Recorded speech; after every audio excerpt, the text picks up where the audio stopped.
Dr. Ellen Cora had survived 3 planetary expeditions, 2 first-contact scenarios, and 1 particularly aggressive fungal infection that turned her left arm purple for 6 weeks.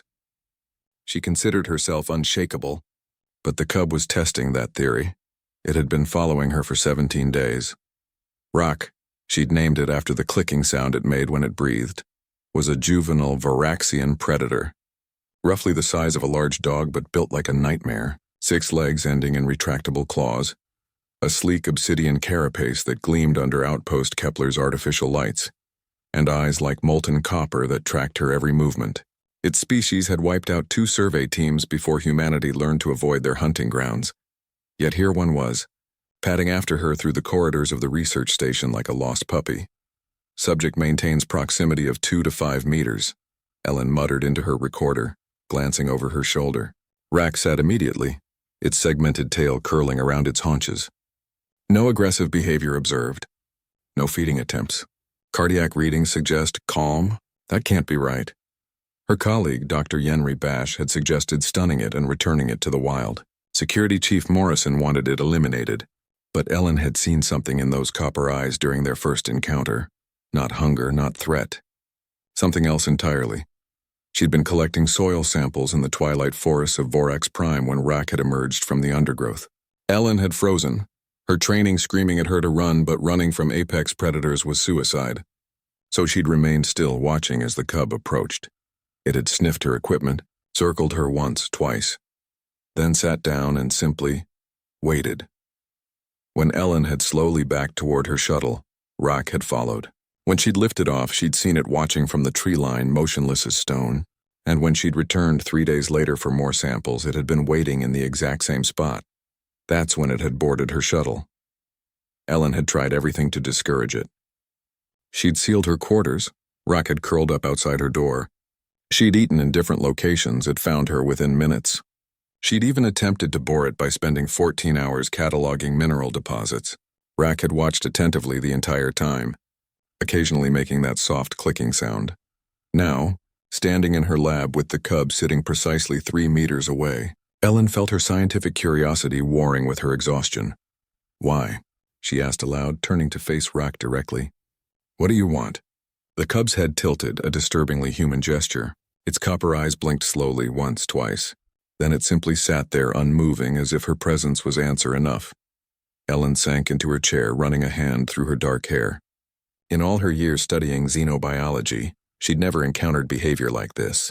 Varaxian predators were territorial, aggressive, and decidedly non-social, even with their own kind.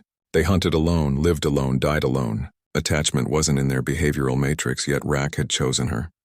"You're going to get me fired," she told the cub. "You know that, right? Humans aren't supposed to domesticate apex predators from restricted worlds. There are protocols, regulations." She laughed bitterly.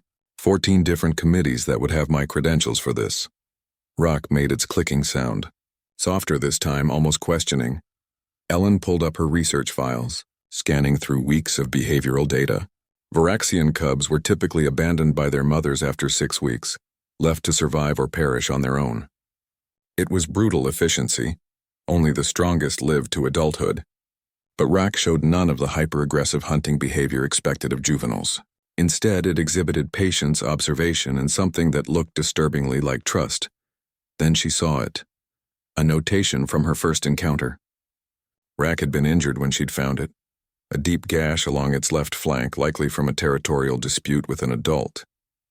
Ellen had treated the wound almost unconsciously, her medic training overriding her fear. She'd used her emergency kit, sealed the injury, administered a broad-spectrum antibiotic. She'd saved its life, is that it? Ellen whispered, turning to look at the cub. "You imprinted on me?" "Because I helped you?" But that didn't explain everything. Imprinting was one thing, this was something deeper. Rack didn't just follow her out of instinct. It watched her work, anticipated her movements, positioned itself between her and anything it perceived as a threat. When Dr. Bash had raised his voice during an argument about the cub's presence, Rack had been on its feet instantly, a low subsonic growl reverberating through the lab until Bash had backed away. Protection, loyalty, devotion, concepts that shouldn't exist in a creature whose species had evolved to trust nothing and no one. Ellen stood. walking slowly toward Rock. The cub remained seated, watching her approach with those impossible eyes. She knelt down, close enough to touch, close enough to die if she'd miscalculated. "Why me?" she asked again, softer this time. Rock leaned forward, its massive head coming to rest against her shoulder. She felt the heat of its body through her uniform, heard the rhythmic clicking of its breath. And suddenly, she understood. Humans had built their entire civilization on impossible bonds. They domesticated wolves into dogs, turned wildcats into companions, taught birds to speak and elephants to trust. They'd extended empathy across species barriers that evolution had erected specifically to prevent such connections. Maybe Rock had simply recognized that capacity in her, that uniquely human ability to see a wounded creature and think not threat, but someone who needs help. Dr. Yenri Bash entered the lab, stopping short at the sight of Ellen kneeling beside the predator. "Cora, security is demanding. Tell them the cub is part of my research team now," Ellen said, not looking away from Rock. "Official xenobiology project. I'll file the paperwork. They'll never approve, and then they'll have to remove both of us." She placed a hand on Rock's carapace, feeling the warmth beneath the armored exterior. "Because we're a package deal now." Rock's clicking softened to something almost like a purr. Bash stared for a long moment, then shook his head in disbelief. "Humans," he muttered, walking away. "You people will befriend anything." Ellen smiled, scratching behind what she'd learned were Rock's auditory plates. The cub leaned into her touch, content and peaceful. Somewhere in the galaxy, there were species who would never understand this, who would see only foolishness in humanity's compulsion to connect, to trust, to love across impossible divides. But as Rock settled beside her, silent but loyal, Ellen thought that maybe that was humanity's real strength.